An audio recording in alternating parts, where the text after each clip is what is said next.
with our audio source, and hopefully I've solved that. There's a good chance I'll fail again, but who knows. But here's the glory of failure.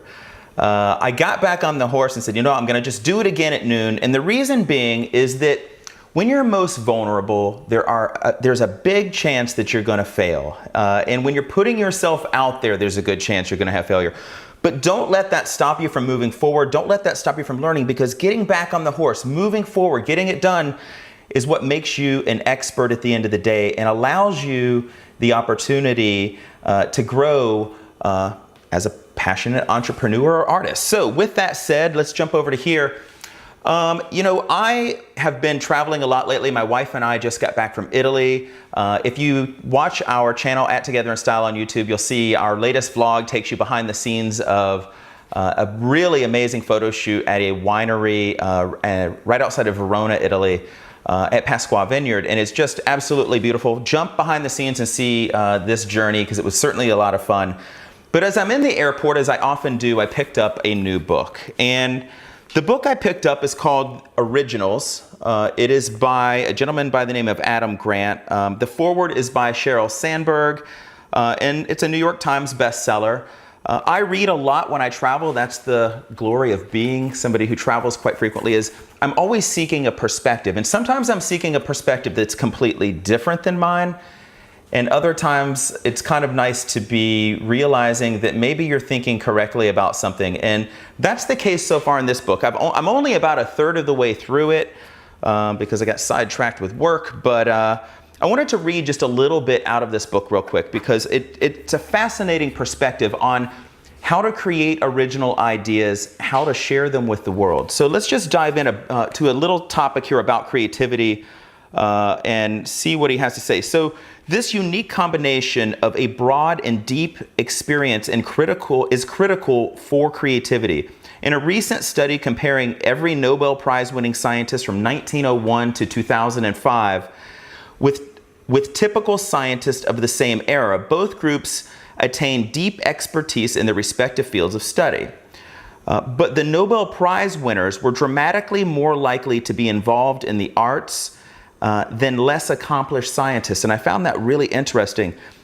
Here's what a team of 15 researchers at Michigan State University found about engagement in the arts among Nobel Prize winners relative to ordinary scientists.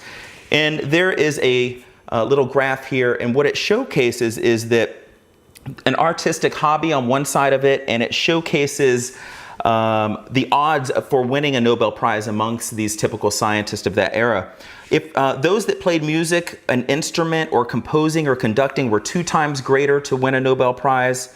Those with experience in the arts, drawing, painting, printmaking, sculpting were 7 times greater to winning a Nobel Prize. Those who were crafts, woodworking, mechanics, electronics, or glass blowing, 7.5 times greater chance of winning a Nobel Prize. Those with expertise in writing, poetry, plays, novels, short stories, essays, popular books, 12 times greater chance of winning a Nobel Prize. And this is what struck me really interestingly, was performing amateur actor, dancer, or magician was 22 times greater.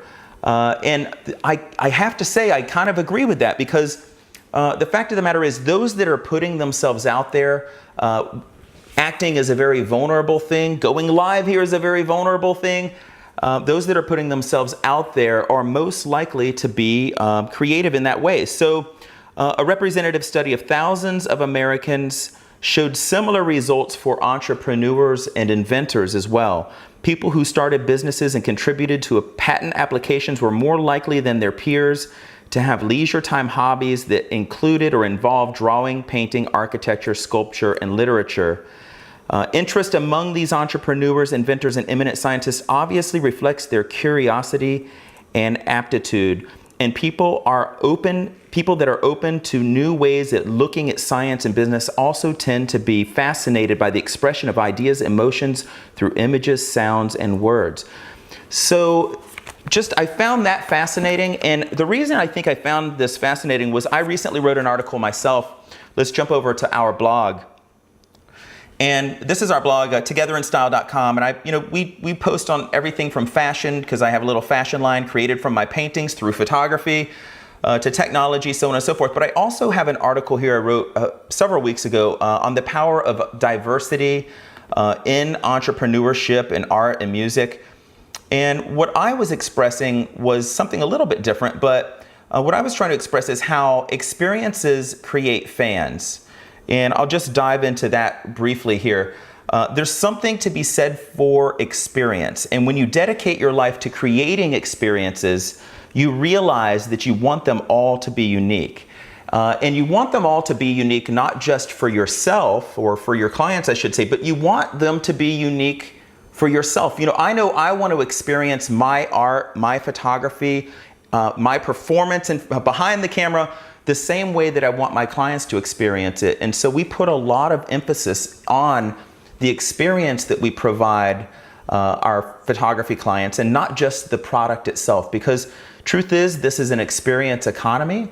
And I find that having diversity in my art, because I do step outside of photography and I do paint a lot, I do turn those paintings into fashion and do different creative things with them that way.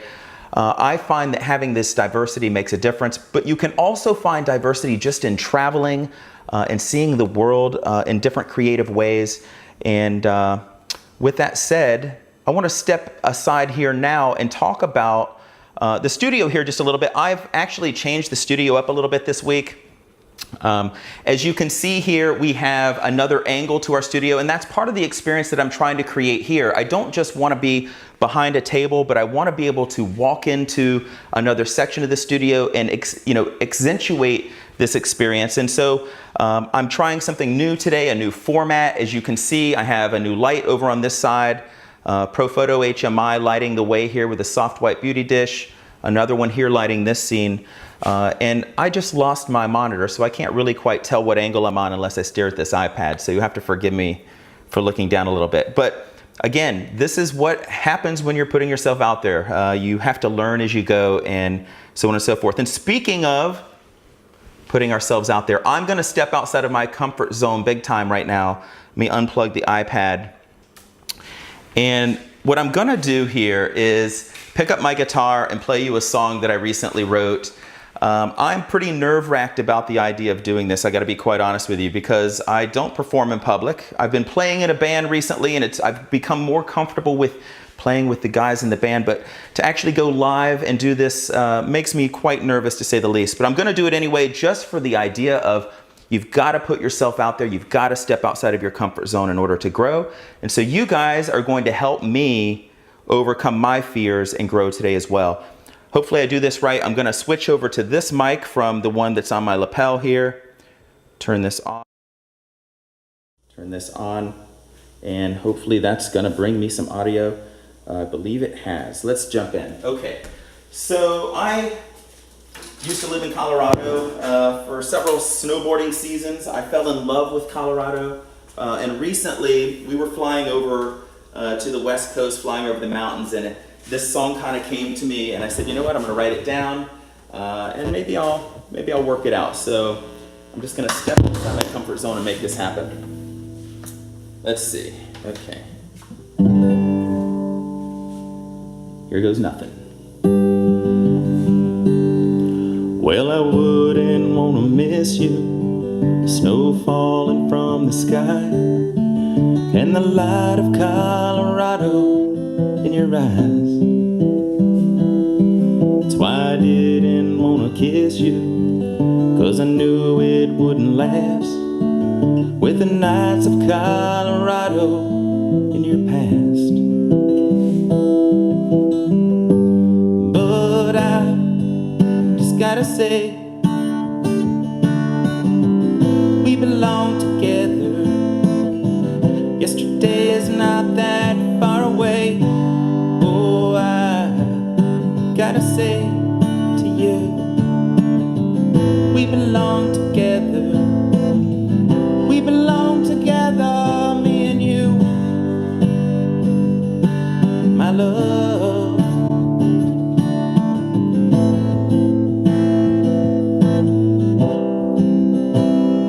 Too much time spent lonely, not enough time living right. Yeah, the air of Colorado is too light. The green rush and the copper mines, and everybody getting high. Yeah, the nights of Colorado are too kind. But I just gotta say, we belong together. Yesterday's not that far away. Yeah, I gotta say to you, we belong together. We belong together, me and you, my love.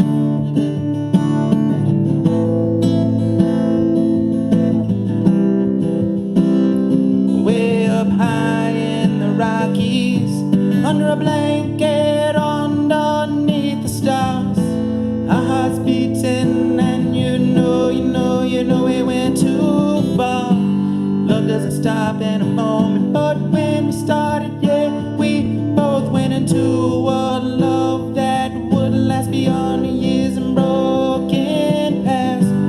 Ooh, my love, we belong together. We belong together. Ooh, my love.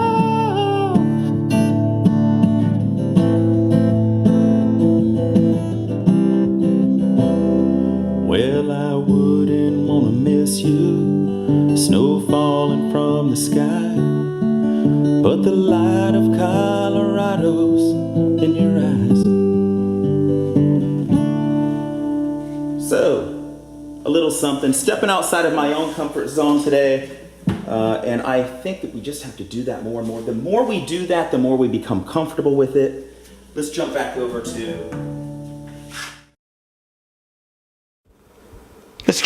to the other side of the studio here.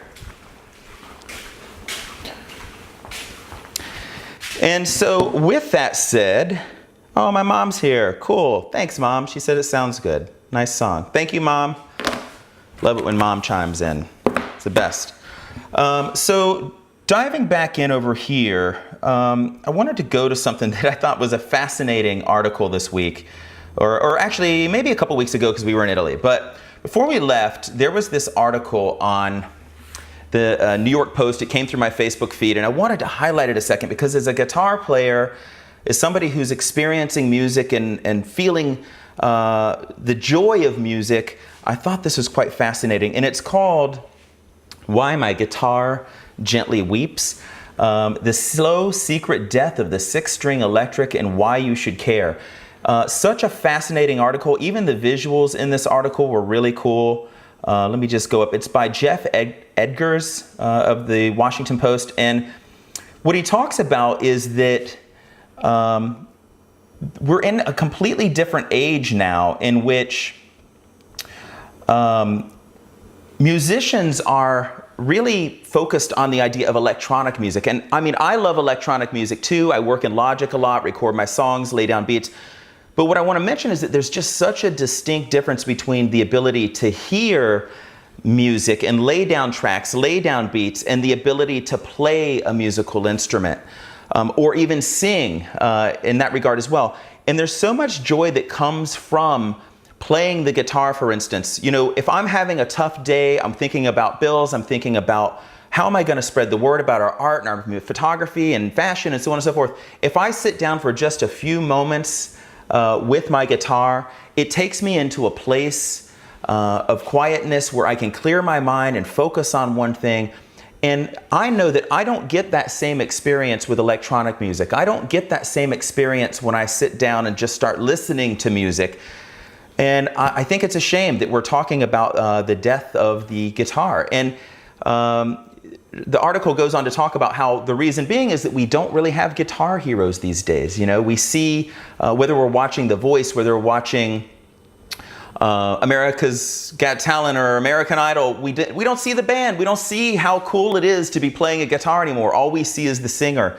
and it's really a shame. And they're saying we need more guitar heroes, we need more Eddie Van Halens out there, we need more Jimi Hendrix, we need more Jerry Garcias to lead the way. And they were saying, believe it or not, Taylor Swift is the best thing to come to the guitar in a long time. And so I understand it though, you know, in terms of sales of guitars and things of that nature. The truth is that, you know, there's a lot of used guitars out there on eBay. You can get a really great guitar for a reasonable price. So it's no wonder that guitar companies are struggling to sell the newer versions of their guitars. And there's also something to be said about a vintage guitar, right? The sound, the feel, the look, everything else. But with that said, that's my quick Motivation Monday.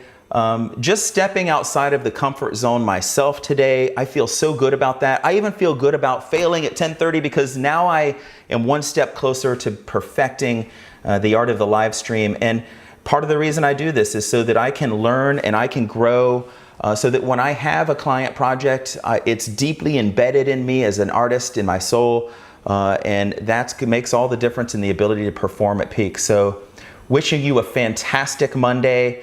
Get out there, create something, make something happen, and stay motivated. Thank you. Have a great day, everybody.